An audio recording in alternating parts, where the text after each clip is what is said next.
welcome to another episode of Accessibility. It's a show on YouTube where I talk about the video game industry, accessibility, and representation. Basically, how can we help more people to play games, and more people to see themselves in the games they play? When playing video games, depending on the genre of game you're playing, you might require more or less mechanical complexity to play. If you're playing something like the recently released Say No More, you basically only need a single button to play and maybe the occasional stick input, whereas on the other end something like an MMO or a Monster Hunter game might require multiple inputs at once in quick rapid succession. For some disabled players, strings of complex button inputs rapidly strung together can be an accessibility barrier, and for those players, one option available to make games more accessible is macros. Basically, a macro is where you tell a computer or a video game or a program, when I press this one button, I want you to execute multiple button presses. Maybe you're setting them in a specific order or at specific timings, but you're basically mapping one input to a different output. You can see how this would be helpful for people with accessibility needs, because if you can't rapidly switch between pressing 4 different buttons in quick succession, being able to press a single button and have those 4 pressed in order can be really helpful. Recently, a story unfolded online that I want to talk about, in which it was claimed that a disabled player had been banned from playing a game called Path of Exile for using macros. The story turned out to be fabricated, but I think it's important that we talk about the story and talk about how it was able to spread, and we talk about the importance of macros and what developers can be doing to make their use more acceptable within communities, because macros are a really important accessibility tool, and this seems like a great opportunity to talk about them. So today, on Accessibility, we're going to talk about macros as an accessibility feature. We're going to talk in depth about the Path of Exile story that recently unfolded, we're going to talk about the uses of macros for disabled players, and we're going to talk about the fact that it's not enough for developers to tacitly allow disabled players to use macros, but we need them to step forward and make active statements to support their use for disabled gamers and accessibility. Let's start by digging into the Path of Exile's accessibility story that recently broke and was debunked.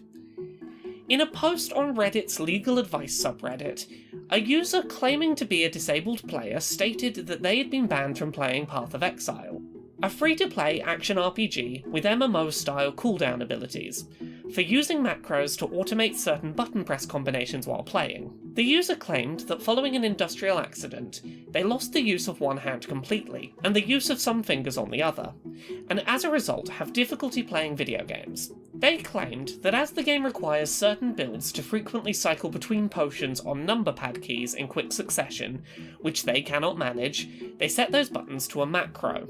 Now, so far everything here holds water. This is a very believable situation in which a player might need to make use of a macro for accessibility. Frequent pressing of multiple keys in rapid succession can be an issue if you struggle with manual dexterity, for example. This is a big part of what made this story believable. This is very much the kind of situation where macros can be really helpful for disabled players. The issue at play is that many online multiplayer video games ban the use of macros, at least on paper, due to their potential to give non-disabled players a competitive advantage. If a player who is not disabled maps multiple button inputs to a macro, they may be able to play the game faster than their opponent. That said, generally, it is understood that disabled players should be exempt from these rules. You might not be allowed to use macros in a tournament setting for a game without prior permission, but the idea of banning a disabled player for using macros is very much frowned upon in most communities, even if, and this is important, the rules don't actively say that. The thread on the legal advice subreddit quickly rose in visibility and ultimately garnered a lot of attention in the wider accessibility community, with many contacting the game's developer, Grinding Gear Games, for a comment on the situation, and to try and remedy the ban applied to this player. However, the story had yet to fully unfold. Grinding Gear, for their part, looked into the allegation but were confused, as their policies shouldn't have led to a ban for this user using macros, and when looking through their records of bans applied to users, they could not find a ban matching the description given in the original story. This is because, seemingly, it did not exist. In a second post to the legal advice subreddit, which was later deleted, the original user claimed to be an educator who was teaching a class about how easy it is to manipulate public opinion and discourse through social media. It's unclear if this is true or yet another lie, but it seems clear that someone invented a fake story about being banned from a game for making use of macros for accessibility, and in the process harmed the credibility of future disabled users attempting to get their needs heard by developers. Putting aside the questions of why this Reddit user lied about being banned, the situation does act as a valuable springboard for a wider discussion about the importance of macros, and a conversation that we need to have with game developers about how macros are handled in terms of game moderation. From my research, a lot of games that have rules against the use of macros in online competitive play essentially treat disabled players and their accessibility needs as a bit of an unstated grey area, not formally addressed in terms of service or game rules. I've seen reports of games where users have been banned for using macros, and later had account access restored by contacting developers to explain their situation, but rarely, if ever, do I see disabled player macro use officially on paper acknowledged by developers. Obviously, there are difficulties to be addressed, such as how you rule who gets to use macros and who doesn't without grilling disabled players to prove their identities, but I would love to see more developers make the effort to address this topic more directly. Have a public statement on whether or not you support disabled players using macros. Address whether you have tech in place to detect macro usage. If a player gets banned for using macros as an accessibility tool, have a clear path that they can follow that is laid out online and they can easily find to have their ban reversed. State up front if disabled players are allowed to use their macros in competitive settings, and if so, what limitations, if any, you have on the speed of inputs programmed into those macros. Perhaps even provide that functionality yourself. Acknowledge that macros are an accessibility feature and let everyone use them, opening up the playing field for anyone who wants to use them. Have a stance on macros that acknowledges their value to disabled players and how you view their overall use in the community.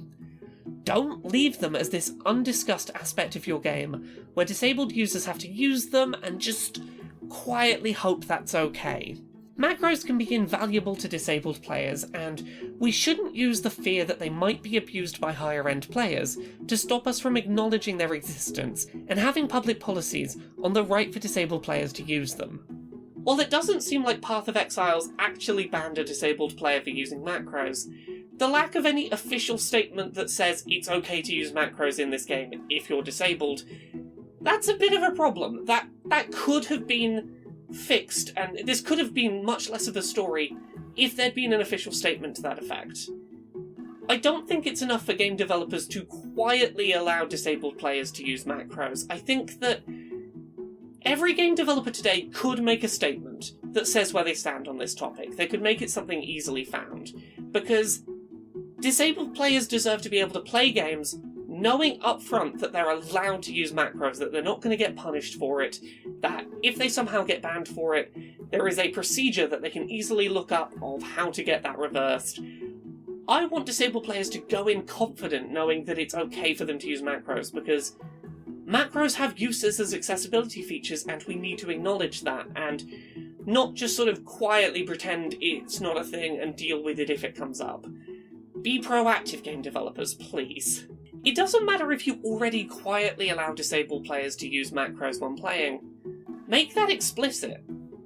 If you've got an accessibility menu in your game, why not put this information in there so that players looking for accessibility features know that they're allowed to use macros? Answer questions like, if I want to play ranked or if I want to play in tournaments, can I use the macros that I need to play on a competitive level with other players? Make sure that you are upfront and let people know whether they can use this accessibility feature so that that little worry isn't in the back of their head, because even though this Path of Exile story turned out to be a fabrication, it hit on something very real. A lot of disabled gamers and a lot of people in the accessibility space were very ready to believe this was a real story because so few games have public statements that say it is okay to use macros if you're disabled, and we need to get rid of that weird grey area of uncertainty for disabled players. Macros are an important accessibility feature, and it's time that game developers stood up and acknowledged that, rather than pretending that they didn't exist or that they exist in some grey area that they can just not address and not acknowledge.